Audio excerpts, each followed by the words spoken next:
आज के इस लेक्चर में हम एनडी-आर्क लेजर के बारे में पढ़ेंगे, जो अभी का सबसे इम्पोर्टेंट लेजर है। ठीक है, इम्पोर्टेंट इस कॉन्सेप्ट में है कि मेनली जो हम लेजर इस्तेमाल करते हैं अभी वो एनडी-आर्क लेजर है। तो एनडी-आर्क लेजर एक सॉलिड स्टेट लेजर है जिसमें नियोडियम को हम डोप्ड करते हैं इट्रियम एनिमोनियम गार्नेल के साथ। ठीक है, तो इट्रियम एल्यूमिनियम गार्नेल और एनडी का मतलब क्या है, नियोडाइम एटम हो गए। तो इसको एक्टिव मीडिया की तरह इस्तेमाल किया जाता है। इसका केमिकल फॉर्मूला जो होता है वो ND-Y3Al5O12 होता है और ये एक 4 स्टेट एनर्जी लेजर है। एनडी सबसे पहले इसके ऑप्टिकल रेजोनेटर के बारे में हम बताएंगे। तो एनडी-आर्क जो क्रिस्टल होता है, जो सॉलिड होता है, उसको हमने 2 ऑप्टिकली कोटेड मिरर के बीच में रखा। एक मिरर ये है, एक मिरर ये है। ठीक है, एक आपका फुली रिफ्लेक्टिंग है और दूसरा आपका पार्शियली रिफ्लेक्टिंग। ठीक है, तो इस मिरर के अंदर क्या होगा, ये एम्पलीफाई हो जाएगी लाइट, जैसा आपको मैं पुराने वीडियोज में बता चुका हूँ। अब यहाँ पर जो एनर्जी सप्लाई की जाती है वो 808 नैनोमीटर की लाइट यहाँ पर सप्लाई की जाती है, 808, और कभी कभी 730 भी की जाती है। अगर 730 की जाएगी तो E5 तक भेज देगा और अगर 808 की जाएगी तो E4 तक भेज देगा। ठीक है, तो ये क्या है, पंपिंग वेवलेंथ है इसकी पंपिंग वेवलेंथ कितनी है, 808 नैनोमीटर या 0.808 माइक्रोमीटर। ये इंफ्रारेड की रेंज में आई। ठीक है, इस पंपिंग की वजह से क्या होता है कि इलेक्ट्रॉन ऑफ नियोडियम एब्जॉर्ब कर देते हैं एनर्जी को और वो एक्साइटेड लेवल में चले जाते हैं, या तो E4 में या E5 में। तो E4 से E3 में आएंगे ये लोग लौट के। तो E4 अनस्टेबल स्टेट होती है, कॉमन स्टेट होती है 10⁻⁸ सेकेंड में, और ये यहाँ से क्विकली फॉलो हो जाते हैं E3 में। ठीक है, E4 से E3 में आ गए या E5 से E3 में आ जाएंगे। E3 में आ गए। अब E3 क्या है, मेटा स्टेबल स्टेट है, यहाँ पर ये बहुत देर के लिए रुके रहेंगे। ठीक है, तो यहाँ पर एक्यूमुलेट होना शुरू हो जाएंगे, जमा होना शुरू हो जाएंगे। ठीक है, तो आपको पॉपुलेशन इन्वर्जन मिल जाएगा इस वजह से। ठीक है, E3 is a meta stable state, so electron stay here for longer time.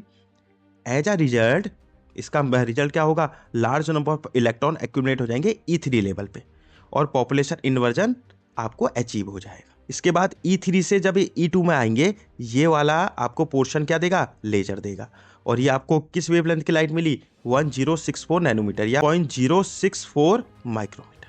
When electron make transition to it emit a photon, जो ये आता है ये photon, this transition produce laser light of wavelength 1064 nanometre. The emitted photon stimulated other excited electron causing more photon emission and amplification light. और जो ये emitted photon होता है वो वापस से जाता है और फिर से एम्पलीफाई कर देता है लाइट को, वापस से स्टिमुलेट एमिशन करेगा, और the electron at level E2 quickly return to ground, और E2 वाले E1 में आ जाएंगे विदाउट एमिटिंग रेडिएशन। तो ये रेडिएशन एमिट नहीं करते, ये हीट एमिट करते हैं। तो जब भी इलेक्ट्रॉनिक ट्रांजिशन होता है ना, या तो लाइट की फॉर्म में एनर्जी मिलेगी या आपको हीट की फॉर्म में एनर्जी मिलेगी। तो ये वाला ट्रांजिशन आपको हीट दे देगा। ठीक है, तो एनडी-आर्क लेजर अभी के समय पे बहुत इस्तेमाल किया जाता है। क्यों? क्योंकि इसके एडवांटेज क्या है, इट कंज्यूम लेस पावर, बहुत कम पावर का इस्तेमाल करता है। इट गिव्स हाई गेन,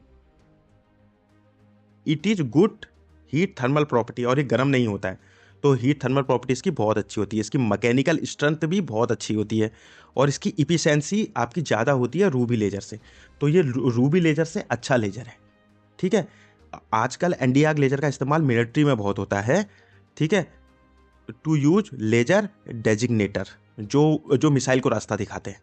ठीक है, तो पहले लेजर जो रास्ता फॉलो करेगी, उसी का रास्ता कौन फॉलो करेगी, मिसाइल करेगी। ठीक है, और जो ये लेजर डेजिग्नेटर होता है, इसका इस्तेमाल किया जाता है पॉइंट एंड टारगेट ऑब्जेक्ट, पहले टारगेट को पहचानना और फिर उस पर हमला कर देना। एनडी-आर्क laser also use as laser range finder, और ये रेंज जो मिसाइलों की हम रेंज निकालते हैं वो भी इसी से निकालते हैं कि जितनी दूर तक लेजर गई, क्या मिसाइल भी उतनी दूर तक जा रही है। लेजर रेंज फाइंडर है use to measure the distance of an object, कि कोई टारगेट हमसे कितना दूर है। जैसे मिलिट्री कोई हमला करती है तो ये देखना चाहती है कि वो टारगेट उससे कितना दूर है। दूसरा, इसका इस्तेमाल किया जाता है आपके मेडिसिन में। तो एनडी-आर्क लेजर का इस्तेमाल किया जाता है ट्रीट आई प्रॉब्लम आफ्टर कैटरेक्ट सर्जरी, जो मोतियाबिंद का ऑपरेशन होता है उसको ट्रीट करने के लिए इसका इस्तेमाल किया जाता है। They are also use to remove skin cancer, और स्किन कैंसर में भी इसका इस्तेमाल किया जाता है। और आजकल इसका इस्तेमाल मैन्युफैक्चरिंग में भी होता है। Marking and engraving plastic and metal, और इसका इस्तेमाल कटिंग और वेल्डिंग करने के लिए भी होता है स्टील को। ठीक है, तो बहुत सारे एप्लीकेशन है। अभी के समय का सबसे ज़्यादा यूज्ड ये सॉलिड स्टेट लेजर है, तो इसीलिए इसके एडवांटेज और इसके यूजेस एग्जाम के लिए इंपॉर्टेंट हो सकते हैं। तो आई होप आपको वीडियो अच्छा लगा होगा। Thank you very much.